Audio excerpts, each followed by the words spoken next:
Hello నేను మీ CS రావు. నెల్లూరు జిల్లా రెడ్డి సామాజిక వర్గం ఇప్పుడు జగన్మోహన్ రెడ్డికి హ్యాండ్ ఇవ్వబోతోంది. వైఎస్ఆర్ కాంగ్రెస్ పార్టీలో చెప్పుకోదగినటువంటి లీడర్లుగా ఉన్నట్టు ఏమిరెడ్డి ప్రభాకర్ రెడ్డి, ఆదాల ప్రభాకర్ రెడ్డి, మాగుంట శ్రీనివాసరెడ్డి వీళ్ళు జగన్మోహన్ రెడ్డికి దూరం అయ్యేటువంటి అవకాశం ఉందనేది సోషల్ మీడియాలో ట్రెండ్ అవుతున్నటువంటి న్యూస్. నిజంగా వాళ్ళ ముగ్గురు జగన్మోహన్ రెడ్డిని వదిలి వెళ్ళేటువంటి అవకాశం ఉందా? అసలు ఎందుకు గ్యాప్ వచ్చింది ఆ పార్టీలో అనేది విశ్లేషించుకునే ప్రయత్నం చేద్దాం. దానికంటే ముందు వాళ్ళ ప్రొఫైల్స్ ఏంటనేది ఒకసారి చూద్దాం. సో ఆదాల ప్రభాకర్ రెడ్డి తెలుగుదేశం పార్టీ తోటి పొలిటికల్ ఎంట్రీ ఇచ్చినటువంటి పొలిటికల్ లీడర్. ఆయన గతంలో ఆయనకు ప్రత్యక్ష రాజకీయాలతో సంబంధం లేదు, తెలుగుదేశం పార్టీతో ఆయన పొలిటికల్ ఎంట్రీ ఇచ్చారు. 1999లో ఆలూరు నుంచి ఎమ్మెల్యేగా తొలిసారిగా ఆయన గెలుపొందారు. 99 to 2000 కాలంలో ఆయన గృహ నిర్మాణ శాఖ మంత్రిగా కూడా పనిచేశారు. అప్పుడు చంద్రబాబు నాయుడు సీఎం. అలాగే 2004లో కాంగ్రెస్లోకి వెళ్ళిపోయారు. ఆయన పార్టీలు మారడం చాలా ఈజీ ఆదాల ప్రభాకర్ రెడ్డికి అనేది నెల్లూరులో ఉన్నటువంటి ఒక పెద్ద టాక్ కూడా. అందుకే 2004లో కాంగ్రెస్ పార్టీలోకి వెళ్ళిపోయారు. సర్వేపల్లి నుంచి 2004, 2009లో ఎమ్మెల్యేగా వరుసగా ఆయన విజయం సాధించారు. 2004 నుంచి 2009లో ఎమ్మెల్యేగా ఉన్నారు సర్వేపల్లికి. 2014లో టీడీపీలో మళ్ళా చేరారు ఆయన ఆదాల ప్రభాకర్ రెడ్డి. 2014లో టీడీపీలో చేరడం కూడా చాలా విచిత్రమైనటువంటి పరిణామాల మధ్య ఆయన చేరారు. మళ్ళీ 2019కి వచ్చేటప్పటికి వైఎస్ఆర్ కాంగ్రెస్ పార్టీలోకి జంప్ అయ్యారు.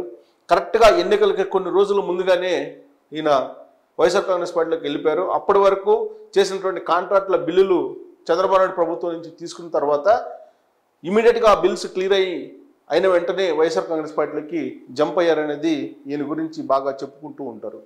ఇక నెల్లూరు ఎంపీగా కూడా ఆయన గెలుపొందారు.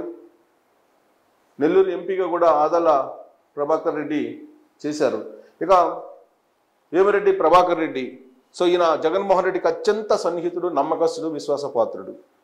అందుకే ఆయన మైనింగ్ నిర్మాణ రంగంలో వ్యాపారాలు చేసేటువంటి పారిశ్రామికవేత్తగా వేమిరెడ్డికి పేరుంది. వేమిరెడ్డి ప్రభాకర్ రెడ్డి ఫౌండేషన్ ద్వారా సామాజిక సేవ కొంత చేస్తూ ఉంటారు. ప్రస్తుతం వైఎస్ఆర్ కాంగ్రెస్ పార్టీలో ఉన్నారు. ఆయన వైఎస్ఆర్ కాంగ్రెస్ పార్టీ నుంచే రాజకీయాల్లో కూడా ఎంట్రీ ఇచ్చారు. ఆయన రాజకీయ ప్రస్థానం కూడా వైఎస్ఆర్ కాంగ్రెస్ పార్టీ నుంచే ప్రారంభమైంది. 2018లో వైసీపీ అభ్యర్థిగా రాజ్యసభకు ఎన్నికైన ప్రస్తుతం ఎంపీగా కొనసాగుతూ ఉన్నారు.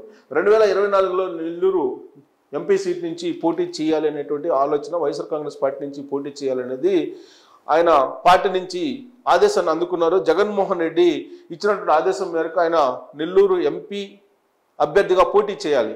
కానీ ఆయన కొన్ని కండిషన్స్ జగన్మోహన్ రెడ్డికే పెట్టారు. నెల్లూరు లోక్సభ పరిధిలో ఉండేటువంటి అసెంబ్లీ నియోజకవర్గాలు ఉదయగిరి, కావలి, నెల్లూరు సిటీ, ఈ 3 నియోజకవర్గాల్లో ఉండేటువంటి సిట్టింగ్ ఎమ్మెల్యేలను మార్చాలి అనేటువంటి ఒక కండిషన్ పెట్టారు. సరిగ్గా అక్కడే జగన్మోహన్ రెడ్డికి, వేమిరెడ్డి ప్రభాకర్ రెడ్డికి కొంత రాజకీయపరమైనటువంటి అభిప్రాయ భేదాలు వచ్చాయి. అయితే వేమిరెడ్డి ప్రభాకర్ రెడ్డి పెట్టినటువంటి డిమాండ్స్ మేరకు నెల్లూరు సిటీ సిట్టింగ్ ఎమ్మెల్యేగా ఉన్నటువంటి అనిల్ కుమార్ యాదవ్ని అయితే నర్సరావుపేట ఎంపీగా జగన్మోహన్ రెడ్డి పంపించారు. కానీ కావల్ల సిట్టింగ్ ఎంపీగా ఉన్నటువంటి ప్రతాప్ కుమార్ రెడ్డిని మాత్రం మార్చలేదు. అలాగే ఉదయగిరిలో ఉన్నటువంటి మేకపాటి రాజారెడ్డిని మార్చలేకపోయారు. సో కాబట్టి ఉదయగిరి, కావలి మారిస్తేనే ఎంపీగా పోటీ చేస్తారనే కండిషను వేమిరెడ్డి ప్రభాకర్ రెడ్డి పెట్టారనేది వైఎస్ఆర్ కాంగ్రెస్ పార్టీలో ఉన్నటువంటి టాక్. గత కొన్ని రోజుల నుంచి ఆయన ఆల్మోస్ట్ అజ్ఞాతంలోకి వెళ్ళిపోయారని చెప్పి వైఎస్ఆర్ కాంగ్రెస్ పార్టీలోనే చర్చ జరుగుతుంది. దుబాయ్కి చెక్ చేశారని చెప్పి కూడా సోషల్ మీడియాలో వైరల్ అవుతుంది అదే భాషతోటి.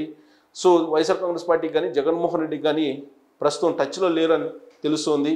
సమీప భవిష్యత్తులోనే ఆయన తెలుగుదేశం పార్టీలో చేరేట అవకాశం ఉందని చెప్పి హోరెత్తుతున్నటువంటి ప్రచారం కూడా. ఇక మాగుంట శ్రీనివాసరెడ్డి ఆల్మోస్ట్ వైఎస్ఆర్ కాంగ్రెస్ పార్టీలో డోర్స్ క్లోజ్ అయిపోయాయి. తాడేపల్లి కోర్టులో ఆయనకి ఎంట్రీ లేకుండా అయిపోయింది. జగన్మోహన్ రెడ్డి అలాగే బాలినేని శ్రీనివాసరెడ్డి ఆడినటువంటి ఒక పెద్ద వ్యూహాత్మకమైనటువంటి గేమ్లో ఆయన క్లీన్ బౌల్డ్ అయ్యాడు మాగుంట శ్రీనివాసరెడ్డి. సో జగన్మోహన్ రెడ్డి ఆయన్ని చీత్కరించుకునేటువంటి పరిస్థితికి వచ్చింది. సో దీంతో ఇప్పుడు తెలుగుదేశం పార్టీని ఆశ్రయించారు. ఆయన చంద్రబాబు నాయుడు తోటి భేటీ కాబోతూ ఉన్నారు. తెలుగుదేశంలోని ఆయన కొనసాగే అవకాశం ఉంది. ఈయన దేశంలోనే ప్రముఖ లిక్కల వ్యాపారిగా మాగుంట శ్రీనివాసరెడ్డికి పేరుంది.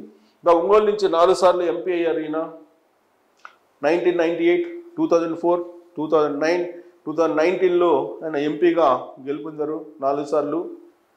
3 సార్లు కాంగ్రెస్ పార్టీ నుంచి ఆయన, ఒకసారేమో వైఎస్ఆర్ కాంగ్రెస్ పార్టీ నుంచి ఎంపీగా గెలవడం జరిగింది. రాష్ట్ర విభజన తర్వాత కాంగ్రెస్ పార్టీని వీడి తెలుగుదేశం పార్టీలో చేరారు.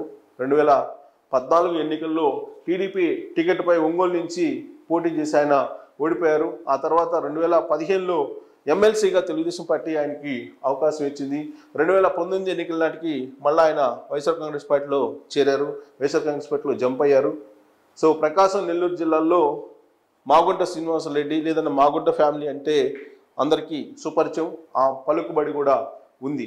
సో ఇది నెల్లూరు పెద్దారెడ్ల గురించి మనం బ్రీఫ్గా చూస్తే వీళ్ళ ముగ్గురు గురించి. అయితే ఇక్కడ ఎందుకు వైఎస్ఆర్ కాంగ్రెస్ పార్టీని వదిలేటువంటి అవకాశం ఉంది ఈ ముగ్గురు నెల్లూరు పెద్దారెడ్లు అని అంటే, తొలి నుంచి కూడా నెల్లూరు జిల్లాకు సంబంధించినటువంటి రెడ్డి సామాజిక వర్గం అని అంటేనే రాజకీయాల్లో పైచేయిగా ఉండేది. సో అది బెజవాడ గోపాల్ రెడ్డి దగ్గర నుంచి వస్తుంది. ఆ తర్వాత నెదురుమల జనార్దన్ రెడ్డి కానీ, అక్కడ ప్రసన్న కుమార్ రెడ్డి ఎమ్మెల్యేగా ఉన్నారు కొవ్వూరు, వాళ్ళ ఫాదర్ కానీ, వీళ్ళందరూ కూడా నెల్లూరు జిల్లాకు సంబంధించినటువంటి రెడ్లు అంటేనే రాజకీయానికి పెట్టింది పేరు. వాళ్ళ రాజకీయ ఆధిపత్యం కూడా కొనసాగుతూ ఉంటుంది. పైగా రాయలసీమలో ఉండేటువంటి రెడ్డి సామాజిక వర్గానికి, నెల్లూరు జిల్లాలో ఉండేటువంటి రెడ్డి సామాజిక వర్గానికి కొంత గ్యాప్ ఉండేది. ఆర్థికపరమైన తారతమ్యాల లేదంటే రెడ్డి సామాజిక వర్గంలోనే ఉండేటువంటి ఉపకులాలు చాలా ఉన్నాయి. సో పెద్దవాళ్ళ సామెత కూడా చెప్తూ ఉంటారు. సో చాలా ఉపకులాలు ఉన్నాయి. సో ఆ కోణం నుంచి చూస్తే బహుశా గ్యాప్ ఉందా నెల్లూరు రెడ్లకి అలాగే రాయలసీమ రెడ్డి సామాజిక వర్గానికి అనేటువంటి ఒక టాక్ కూడా ఉంది. కానీ ఇప్పుడు ఆర్థికపరమైన అంతరాలు తొలగిపోయాయి కాబట్టి ఇప్పుడు రెడ్డి సామాజిక వర్గంలో కొంతవరకు రాయలసీమ రెడ్లకి అలాగే నెల్లూరు జిల్లా రెడ్లకి కొంత దగ్గర సంబంధాలు, వివాహ సంబంధాలు ఇలాంటివి కూడా మనం చూస్తున్నాం. కానీ గతంలో ఒక 20 సంవత్సరాల క్రితం వెళ్తే కనుక నెల్లూరు జిల్లా రెడ్లు అంటేనే వాళ్ళే రెడ్డి సామాజిక వర్గానికి ఒక ఐకాన్స్గా ఉండేవాళ్ళు అనేది చెప్తూ ఉంటారు సీనియర్ జర్నలిస్టులు కానీ లేదా రాజకీయ విశ్లేషకులు కానీ. నెల్లూరు జిల్లాకు సంబంధించిన రెడ్లు అంటేనే రాజకీయానికి పెట్టింది పేరుగా చెప్తూ ఉన్నటువంటి పరిస్థితి బెజవాడ గోపాల్ రెడ్డి దగ్గర నుంచి కూడా. సో ఇప్పుడు ఈ నెల్లూరు జిల్లా పెద్దారెడ్లు కడప జిల్లాకు సంబంధించి ప్రత్యేకించి కడప రెడ్లకు దూరంగా ఉంటూ ఉంటారు. రెడ్డి సామాజిక వర్గానికి దూరంగా ఉంటూ ఉంటారు అనేది చాలా కాలంగా ఆ సామాజిక వర్గంలో వినిపించేటువంటి మాట. అయితే రాజశేఖర రెడ్డి ముఖ్యమంత్రిగా ఉన్నప్పుడు మాత్రం నెల్లూరు జిల్లాకు సంబంధించిన రెడ్డి సామాజిక వర్గం కూడా మింగిలైపోయింది, కలిసి పనిచేశారు, ఆ తారతమ్యాలు లేకుండా కలిసిపోయారు. అయితే ఇప్పుడు జగన్మోహన్ రెడ్డి ముఖ్యమంత్రి అయిన తర్వాత రాజశేఖర రెడ్డికి ఉన్నటువంటి నాయకత్వ లక్షణాలు కానీ, రాజశేఖర రెడ్డి వ్యవహరించినటువంటి తీరు కానీ, రాజశేఖర రెడ్డి కలుపుగోలుతనం కానీ, రాజశేఖర రెడ్డి ప్రేమ కానీ, అభిమానం కానీ లేదు అనేటువంటి ఫీలింగ్ మాత్రం ఇప్పుడు నెల్లూరు జిల్లా పెద్దారెడ్డిలో ఉంది అనేది ఆ సామాజిక వర్గాల్లోనే జరుగుతూ ఉన్నటువంటి ఒక చర్చ. దాంట్లో భాగంగా ఇప్పుడు వేమిరెడ్డి ప్రభాకర్ రెడ్డి కానీ లేదా ఆదాల ప్రభాకర్ రెడ్డి కానీ మాగుంట శ్రీనివాసరెడ్డి కానీ వీళ్ళందరూ కూడా దూరం కావడానికి ప్రధానమైనటువంటి కారణం అనేది ఒకటి వినిపిస్తూ ఉంది. ప్రస్తుతం అయితే మాగుంట శ్రీనివాసరెడ్డి చంద్రబాబు నాయుడిని కలిసే అవకాశం ఉంది. ఆయన పక్కాగా తెలుగుదేశం పార్టీలో 100కి 100% ఆయన చేరబోతూ ఉన్నారు. ఒంగోలు లోక్సభ నుంచి తెలుగుదేశం పార్టీ అభ్యర్థిగా పోటీ చేసే అవకాశం ఉంది, లేదా నెల్లూరు లోక్సభ స్థానం నుంచి ఆయన కుమారుడు మాగుంట రాఘవరెడ్డి పోటీ చేసే ఛాన్స్ కనిపిస్తుంది. ఇక్కడ వేమిరెడ్డి ప్రభాకర్ రెడ్డి కనుక తెలుగుదేశం పార్టీలో చేరితే అప్పుడు ఈక్వేషన్ మారేటువంటి అవకాశం ఉంది. వేమిరెడ్డి ప్రభాకర్ రెడ్డి కనుక తెలుగుదేశం పార్టీలో చేరితే ఆయనకి నెల్లూరు లోక్సభ స్థానం ఫిక్స్ అయ్యేటువంటి అవకాశం ఉంది. అప్పుడు ఒంగోలు నుంచి మాగుంట శ్రీనివాసరెడ్డికి అవకాశం ఉంటుంది అనేది ఒక చర్చ నడుస్తుంది. ఒకవేళ తెలుగుదేశం పార్టీ, బీజేపీ, జనసేన పొత్తు కనుక కన్ఫర్మ్ అయితే ఒంగోలు నుంచి పురంధరేశ్వరి పోటీ చేసే అవకాశం ఉంది. అప్పుడు మాగుంట శ్రీనివాసరెడ్డికి మరొక చోట పోటీ చేసే అవకాశం ఉంది, లేదా ఎమ్మెల్యేగా ఏదో ఒక కాన్స్టిట్యూన్సీ నుంచి పోటీ చేసే అవకాశం కల్పిస్తారు చంద్రబాబు నాయుడు అనేది మరొక టాక్ కూడా ఉంది. ఇక ఆదాల ప్రభాకర్ రెడ్డి ప్రస్తుతం నెల్లూరు రూరల్ వైఎస్ఆర్ కాంగ్రెస్ పార్టీ ఇన్ఛార్జిగా ఉన్నారు. కానీ ఆయన ఆ పార్టీలో ఇమ్మడలేనటువంటి పరిస్థితి నెలకొంది అనేది నెల్లూరులో ఉన్నటువంటి టాకు. సో తెలుగుదేశం పార్టీ తోటి ఆయన రాజకీయ ప్రవేశం కూడా ఉంది కాబట్టి ఆ నేపథ్యం కూడా తెలుగుదేశం పార్టీతో ప్రస్తుతం ఆయన టచ్లో ఉన్నారు. తెలుగుదేశం పార్టీ నుంచే ఆయన పోటీ చేయాలి ఎమ్మెల్యేగా అనేటువంటి ఒక అభిప్రాయం ఆయన అభిమానుల నుంచి కూడా వినిపిస్తున్నటువంటి ప్రస్తుత పరిస్థితుల్లో నెల్లూరు పెద్దారెడ్లు ఒక్కసారిగా జగన్మోహన్ రెడ్డి దూరం అవుతున్నటువంటి పరిస్థితి కనిపిస్తుంది. గతంలో మనం చూసాం, ఆనం రామనారాయణ రెడ్డి కానీ, కోటమిరెడ్డి శ్రీధర్ రెడ్డి కానీ ఇలాంటి వాళ్ళు నెల్లూరు జిల్లా నుంచే జగన్మోహన్ రెడ్డికి రెడ్డి సామాజిక వర్గం నుంచే వ్యతిరేకత ఎదురు చూశారు. ఆయన సో ఇప్పుడు కూడా నెల్లూరు జిల్లా రెడ్ల నుంచే జగన్మోహన్ రెడ్డి వ్యతిరేకతను చవిచూస్తున్నటువంటి పరిస్థితుల్లో ఇప్పుడు నెల్లూరు పెద్దారెడ్లుగా రాజకీయాల్లో అందరికీ గుర్తింపు ఉన్నటువంటి ఆదాల ప్రభాకర్ రెడ్డి కానీ, మాగుంట శ్రీనివాసరెడ్డి కానీ, లేదా ఆదాల ప్రభాకర్ రెడ్డి కానీ వీళ్ళు ఎలాంటి డెసిషన్ తీసుకునే అవకాశం ఉంది అనేది అందరూ ఆసక్తిగా చూస్తున్నారు. మాగుంట శ్రీనివాసరెడ్డి అయితే ఫిక్స్ అయిపోయింది. ఇక మిగిలినటువంటి వేమిరెడ్డి ప్రభాకర్ రెడ్డి, ఆదాల ప్రభాకర్ రెడ్డి పరిస్థితి ఏంటి అనే దాని మీద మీరు మీ అభిప్రాయాన్ని తెలియజేయచ్చు. బట్ కొన్ని రోజుల నుంచి మాత్రం వేమిరెడ్డి ప్రభాకర్ రెడ్డి టచ్లో లేరు వైఎస్ఆర్ కాంగ్రెస్ పార్టీ, కానీ చాలా ట్రోల్ అవుతుంది సోషల్ మీడియాలో. బట్ ఆదాల ప్రభాకర్ రెడ్డి వైఎస్ఆర్ కాంగ్రెస్ పార్టీలో ఉన్నారు, టచ్లో కూడా ఉన్నారు, కానీ అసంతృప్తిగా ఉన్నారనేది వినిపిస్తున్నటువంటి ప్రస్తుత తరుణంలో మీ అభిప్రాయాన్ని కూడా తెలియజేసి వీళ్ళ ముగ్గురు పరిస్థితి ఏంటి రాబోయేటువంటి రోజుల్లో జగన్మోహన్ రెడ్డితో దూరం కావడానికి ప్రధానమైనటువంటి కారణం ఈ రెడ్డి సామాజిక వర్గంలో ఉండేటువంటి తారతమ్యాలైనా, లేదా రాజకీయ కారణాలా, లేదా ఆర్థికపరమైనటువంటి కారణాలా అనేది మీరు మీ అభిప్రాయాన్ని తెలియజేయచ్చు. Thank you very much.